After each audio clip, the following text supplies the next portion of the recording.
بسم الله anigu waa Cabdifataax Qaasim Cali noloshu waxay bartay in ka muuqashada meel walbo lagu muunad beelo balse ka muuqashada hal meel ay taa wax kaliya ugu soo muuqan karto nolosha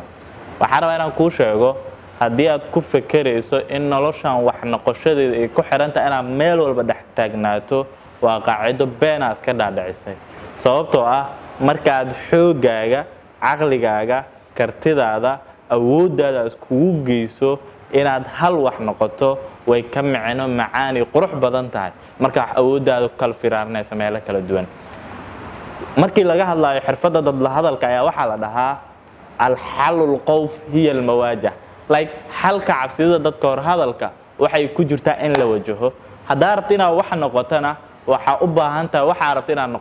noqoto inaad iyada kaliya wajahdo waxaa kaliya inaan kugu soo gabagabeeyo haddii ay jirto shaqo aad hadda hayso